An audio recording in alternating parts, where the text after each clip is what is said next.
ಅದರಲ್ಲಿ ಯಾವುದೂ ಕೂಡ ಅದಕ್ಕೆ ಹೋರಾಟಕ್ಕೆ ಇದಕ್ಕೆ ಸಂಬಂಧ ಇಲ್ಲ. ಇವತ್ತು ಅವರ 2A ಹೋರಾಟ, ಇವತ್ತು ರಾಣಿ ಚೆನ್ನಮ್ಮನವರು ದೇಶದ ಆಸ್ತಿ. ಅದು ಯಾವುದೇ ಒಬ್ಬ ಸಮಾಜದಲ್ಲಿ ಹುಟ್ಟಿರ್ಬೋದು, ಹೆಮ್ಮೆ ಇರಬೇಕು ಆ ಸಮಾಜಕ್ಕೆ. ನಮ್ಮ ಸಮಾಜದಲ್ಲಿ ಹುಟ್ಟಿದಾರೆ ಅಂತ ಹೆಮ್ಮೆ ಇದೆ ಇವತ್ತಿನ ದಿವಸ ಅವರಿಗೆ. ಆದರೆ ಈ ವಿಚಾರದಲ್ಲಿ ಇವತ್ತಿನ ದಿವಸ ಅದ್ಯಾವುದು ಕೂಡ ಇಲ್ಲಿ ಪ್ರಶ್ನೆ ಬರೋದಲ್ಲ. ಯಾಕಂದರೆ ವೀರರಾಣಿ ಕಿತ್ತೂರು ಚೆನ್ನಮ್ಮನವರು ದೇಶದ ಆಸ್ತಿ, ದೇಶದ ಸ್ವತಂತ್ರ ಸಲ ಹೋರಾಟ ಮಾಡಿದಂಥ, ನಮ್ಮ ಕನ್ನಡ ನೆಲದಲ್ಲಿ ಜನಿಸಿದಂಥ ಇವತ್ತು ಒಬ್ಬ ಶ್ರೇಷ್ಠ ಹೋರಾಟಗಾರ್ತಿ, ಶ್ರೇಷ್ಠ ಮಹಿಳೆ. ಹೀಗಾಗಿ ಅದು ಯಾವುದೂ ಕೂಡ ಗೊಂದಲ ಇಲ್ಲ. ಹೌದೌದು, ಅದೆಲ್ಲನೂ ಕೂಡ ಇತಿಹಾಸ ಇದೆ. ಅವರು ಕೂಡ ಎಲ್ಲನೂ ಕೂಡ ಇದು ಮಾಡ್ತಾಯಿದ್ದಾರೆ, ಅವ್ರು ಭಾಗವಹಿಸಿದ್ದಾರೆ. ಅವತ್ತು ನಾವು ದೇಶಮುಖ್ ಫ್ಯಾಮಿಲಿನೂ ಕೂಡ ಇವತ್ತು ಎಲ್ಲ ಮಾಡ್ತಾರೆ, ಎಲ್ಲರೂ ಕೂಡಿ ಮಾಡ್ತಾಯಿದ್ದಾರೆ. ತುಂಬ ಇದರಲ್ಲೇನು ಯಾವುದೇ ಗೊಂದಲಗಳು ಇಲ್ಲ. Thank you.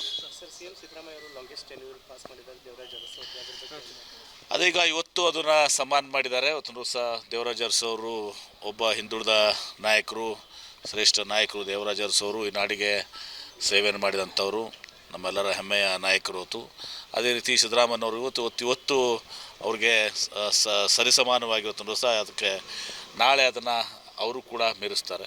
ಅವ್ರದ್ದು ಒಂದು ವ್ಯಕ್ತಿತ್ವ, ಇವ್ರದ್ದು ಒಂದು ವ್ಯಕ್ತಿತ್ವ, ವಿಭಿನ್ನವಾದಂಥ ವ್ಯಕ್ತಿತ್ವ. ಸಿದ್ದರಾಮಯ್ಯನವರು ಕೂಡ ಒಂದು ಸೈದ್ಧಾಂತಿಕ ಹೋರಾಟವನ್ನು ಮಾಡ್ಕೊಂಬಂದಂಥವ್ರು.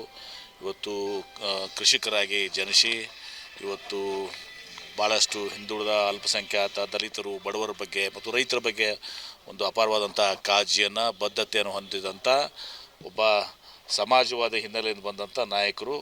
ಅವರು ನಮ್ಮ ಕಾಂಗ್ರೆಸ್ ಪಕ್ಷಕ್ಕೆ ಬಂದ ಮೇಲೆ ನಮ್ಮ ಕಾಂಗ್ರೆಸ್ ಪಕ್ಷ ಅವ್ರನ್ನ ಗುರುತಿಸಿ 2 ಬಾರಿ ಅವ್ರನ್ನ ಮುಖ್ಯಮಂತ್ರಿಯಾಗಿ ಶ್ರೀಮತಿ ಸೋನಿಯಾ ಗಾಂಧಿಯವರು, ರಾಹುಲ್ ಗಾಂಧಿಯವರು, ಮಲ್ಲಿಕಾರ್ಜುನ ಖರ್ಗೆ ಅವರು ಮಾಡಿದ್ದಾರೆ.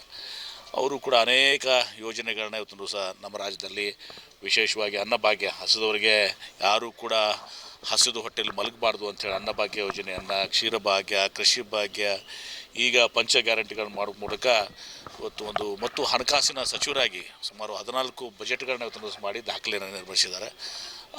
ಅವರು ನಾಳೆ ದೇವರಾಜ ಅರಸು ಅವ್ರಿಗಿಂತ ಒಂದು ದಿನ ಇವತ್ತು ಹೆಚ್ಚಿಗೆ ಆಗ್ತದೆ.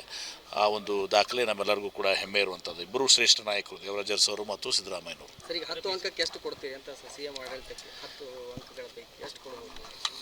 10ಕ್ಕೆ 11 ಕೂಡ ಬರ್ತೀವಿ, 11 ಕೊಡ್ತೀವಿ. 10ಕ್ಕೆ 10 ಕೊಡ್ತೀವಿ. BJP ಏನು ಮಾಡೋಕ್ಕಾಗತ್ತೆ? 4 ವರ್ಷ ಏನು ಸಾಧನೆ ಮಾಡಿದ್ರು ಅವರು? ಅವರು ಹೇಳಿ ನಾವು ಮುಖ್ಯಮಂತ್ರಿಗಳು 5 ವರ್ಷ ಪೂರೈಸಿ 2ನೇ ಅವಧಿಗೆ ಸಿದ್ದರಾಮಯ್ಯನವರು ನಡೆದಿದೆ. ಯಡಿಯೂರಪ್ಪನವರು ಒಂದೇ ಅವಧಿ ಮಾಡೋಕ್ಕೆ ಬಿಡಲಿಲ್ಲ ಅವ್ರನ್ನ. ಪಾಪ ಯಡಿಯೂರಪ್ಪನವ್ರನ್ನ ಒಂದು ಅವಧಿನೂ ಕೂಡ ಪೂರ್ತಿ ಮಾಡಿಕೊಡಲಿಲ್ಲ. 2 ಸಲ ಅವ್ರನ್ನ ಅವಧಿಕ್ಕಿಂತ ಮುಂಚಿತವಾಗಿ ತೆಗೆದುಹಾಕಿದ್ರು. ಅದನ್ನು ಕೇಳ್ರಿ BJP ಅವ್ರಿಗೆ. ನಿಮ್ಮ ಸಾಧನೆ ಏನಂದರೆ ಯಡಿಯೂರಪ್ಪನ ಪೂರ್ಣಾವಧಿ ಟರ್ಮ್ ಮಾಡಿಸ್ಲಾರ್ದಂಥದ್ದು ನಿಮ್ಮ ಸಾಧನೆ. ಕರೆಕ್ಟಾ ಇಲ್ಲೋ? ಧನ್ಯವಾದ. Thank you.